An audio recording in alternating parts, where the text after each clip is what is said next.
Momento do Discipulado.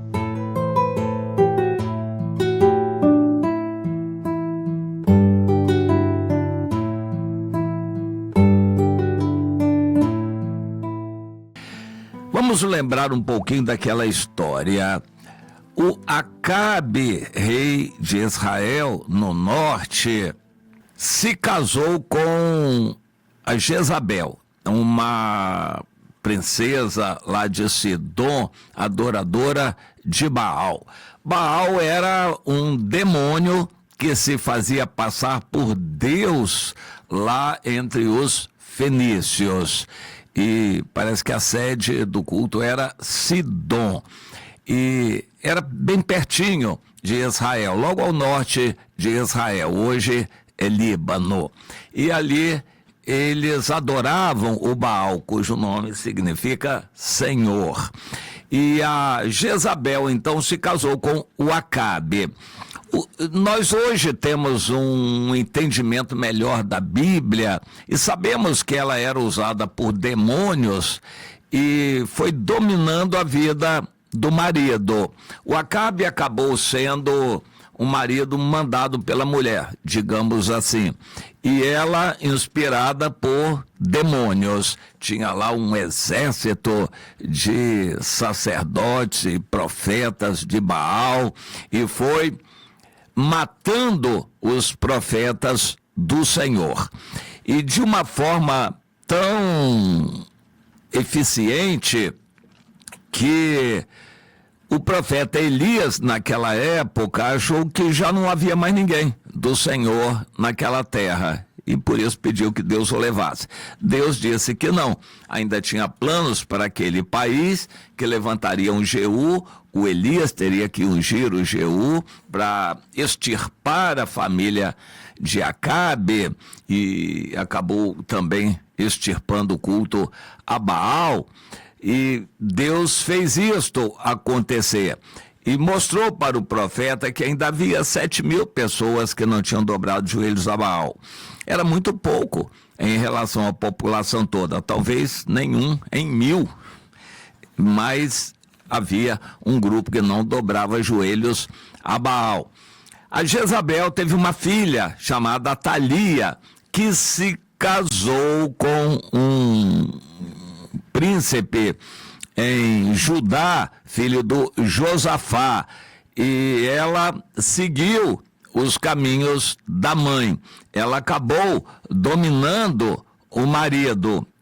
E em Judá, ela impôs também o culto a Baal. Quando Jeú exterminou o culto a Baal lá no norte, os adoradores de Baal, muitos deles devem ter migrado para Judá, porque ali havia um ambiente favorável. E em Judá começou-se então a adorar a Baal também. E Deus fez juízos e fez com que o Jeú se levantasse, um capitão de tropas, matasse o rei de Israel e o rei de Judá. E quando o rei de Judá morreu, a Atalia aproveitou a situação, era o filho dela, o Acasias que foi morto, ela aproveitou a situação e matou todos os outros descendentes masculinos da família real, inclusive dela. E matou para ela poder reinar. E ela encontrou um terreno apropriado para dominar. E não havia outros homens ali da família real para reinar. E ela então reinou no lugar por 6 anos. Fez um estrago tão grande que o povo se rebelou. Bem, depois desses 6 anos, o sumo sacerdote Joiada entendeu de promover uma revolta do povo para depor a Atalia e colocar no lugar o descendente que seria o verdadeiro herdeiro do trono, que era o pequeno Joás, que na época já tinha 7 anos, que tinha escapado do morticínio da avó. E o Joás, então, com 7 anos, foi colocado para reinar. e eles, por fim, mataram a Atalia, e foi uma época razoavelmente boa de recuperação do culto a Deus debaixo da liderança do sumo sacerdote Joiada, que era tio do rei Joás. Enquanto o Joiada era vivo, ele morreu idoso com 130 anos, enquanto ele foi vivo, ele influenciou o rei e o povo andou na presença de Deus. Foi uma época boa.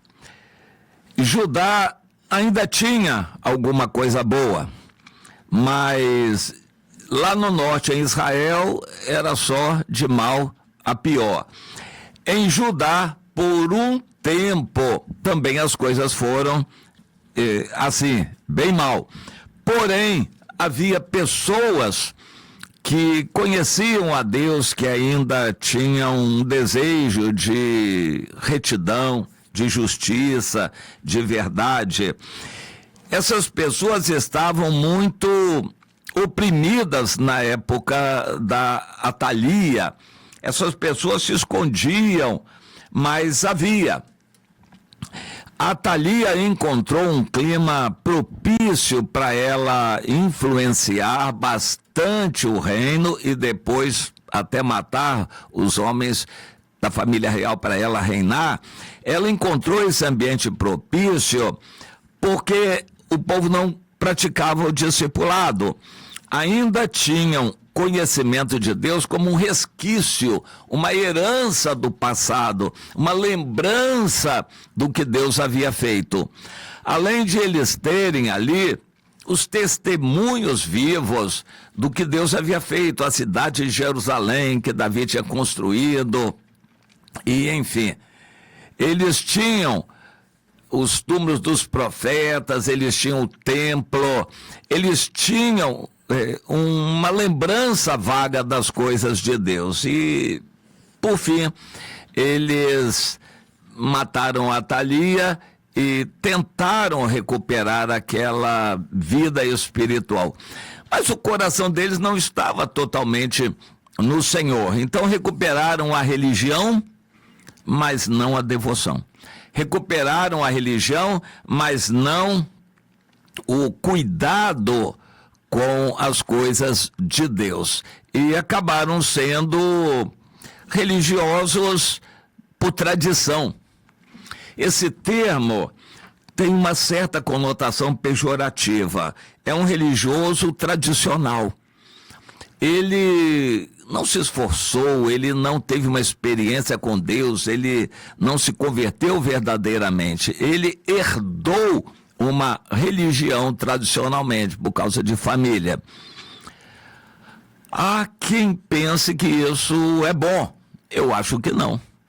O cristianismo, sem que seja por uma opção pessoal, uma decisão pelo Senhor, não vai valer nada. O cristianismo tradicional, que se herda só por tradição, não vai valer. E esses cristãos estão dando lugar a espíritos de Satanás, demônios, que vêm atuar.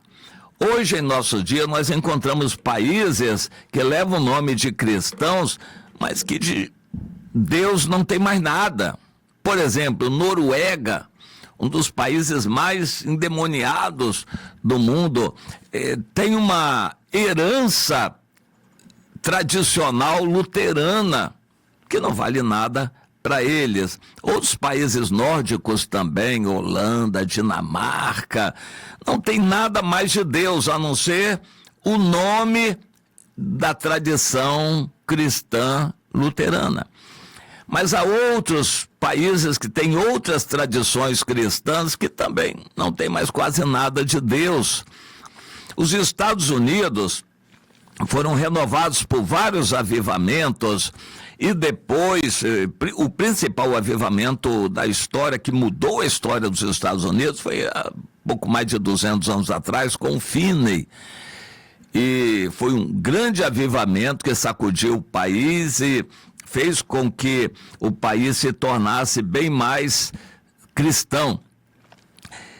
No decorrer do tempo, isso foi se degenerando, aquela influência, e, no entanto, houve outros avivamentos, vários avivamentos pentecostais. Isso mantém um pouquinho a chama do cristianismo nos Estados Unidos. Não daquelas denominações tradicionais, mas das denominações novas, mais renovadas e avivadas, porque aquelas tradicionais estão em declínio, e porque as pessoas não têm uma experiência com Deus, elas recebem uma religião por tradição.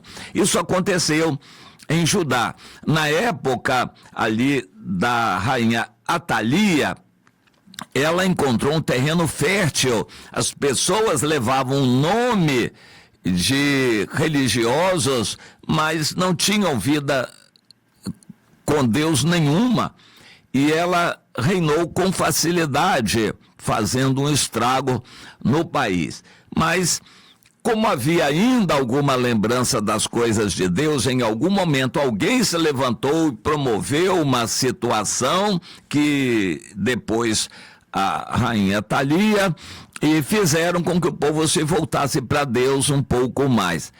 Também não durou muito, porque o povo não praticava o discipulado. Uma geração não passava para outra a experiência com Deus. E hoje é a situação que nós encontramos. Igrejas acomodadas, igrejas conformadas, igrejas tradicionais, igrejas... há muitas igrejas pentecostais que já viraram uma tradição também, que não tem vida espiritual, apesar do nome de pentecostais. O fato é que, com o passar do tempo, as pessoas se acomodam, não praticam o discipulado, não evangelizam outros, não passam a vida cristã para os novos, mediante o discipulado, e o resultado é isso que nós vemos: uma igreja cheia de gente vazia, pessoas que não têm vida com Deus, não têm comunhão com Deus, não leem a Bíblia, não evangelizam, mas estão lá assistindo reunião de igreja e enchendo o salão. Muitas igrejas têm só essa aparência. Terreno fértil para os espertos aparecerem. Não vai faltar um pastor, um bispo, um apóstolo que, enganando, mentindo e profetizando, leve esse povo todo atrás dele. Atalia apareceu assim. E em nosso meio, falsos mestres, falsos apóstolos vão continuar aparecendo para levar esse tipo de gente atrás deles, que só tem nome de que vive, mas eles estão mortos. São cristãos só pelo nome, só por tradição, mas que não têm vida com Deus. O discipulado é fundamental. Cada cristão tem que ser sempre lembrado que tem que discipular alguém mais, tem que passar para diante a sua fé, a sua experiência, seus testemunhos, o conhecimento da Bíblia, a leitura da Bíblia, a oração, a liberalidade na contribuição. Cada cristão tem que passar para alguém mais isto. Você está preocupado com esse assunto, em passar para mais alguém aquilo de bom que Deus fez em você, ensinando alguém mais a ser cristão, a ser um cristão verdadeiro? Isto é o discipulado, uma necessidade para cada cristão se quer agradar a Deus e ter a salvação.